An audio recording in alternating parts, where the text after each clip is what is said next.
Writ আন্দোলনে দেশ জুড়ে যেসব নাবালক বিক্ষোভকারীকে আটক বা গ্রেপ্তার করা হয়েছে তাদের বিরুদ্ধে কোনো দমনমূলক নীতি প্রয়োগ করা যাবে না, জানালো সুপ্রিম কোর্ট।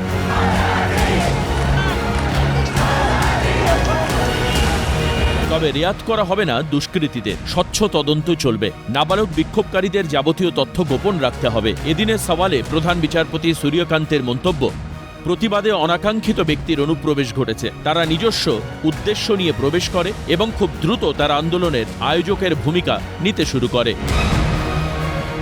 প্রধান বিচারপতির এই মন্তব্য যথেষ্ট উদ্দেশ্যপূর্ণ বলে মত বুদ্ধিজীবী মহলের। দেশের একটি বড় অংশ মনে করছে এই আন্দোলনের পেছনে রয়েছে বাইরের শক্তি, যারা নিজেদের রাজনৈতিক উদ্দেশ্য চরিতার্থ করতে মিছিলের অংশ হয়েছে।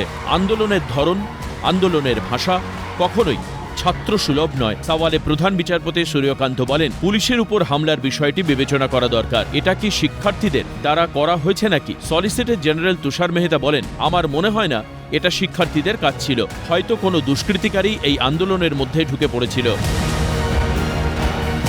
সলিসিটর জেনারেল তুষার মেহতার বক্তব্য সমর্থন করেন বিচারপতি জয়মাল্য বাগচি।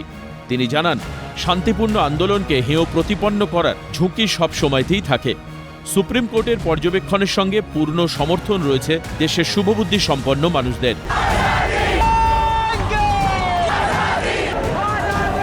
মিছিল থেকে উঠে আসছে আজাদি স্লোগান। সূত্র বলছে, বাংলাদেশের তৌহিদি জনতা জড়িয়ে পড়েছে আন্দোলনের সঙ্গে। রিল লাইফের পরিচিত বাম মুখ মোদির বিকৃত ব্যঙ্গচিত্র তুলে ধরেন জনসমক্ষে। এর অর্থ, ছাত্রদের ঢাল বানিয়ে গুটি সাজানো হয়েছে। আদালতের পর্যবেক্ষণ, যারাই সীমা লঙ্ঘন করে থাকুন না কেন তাদের বিরুদ্ধে আইন অনুযায়ী ব্যবস্থা নিতে হবে। সলিসিটর জেনারেল তুষার মেহতার দাবি, শান্তিপূর্ণ প্রতিবাদ করবার অধিকার শিক্ষার্থীদের রয়েছে, তবে কেউ যদি দেশের আইন লঙ্ঘন করে থাকেন তবে তাদের শাস্তি পেতেই হবে। ছাত্র আন্দোলন নিয়ে মধ্যপ্রদেশ, মহারাষ্ট্র, বিহার, কেরালা, উত্তরপ্রদেশ, আসাম, পশ্চিমবঙ্গ প্রভৃতি রাজ্যের মুখ্য সচিবদের কাছে রিপোর্ট তলব সুপ্রিম কোর্টের।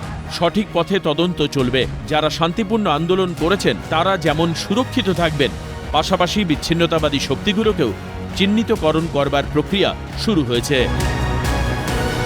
ক্যালকাটা নিউজ।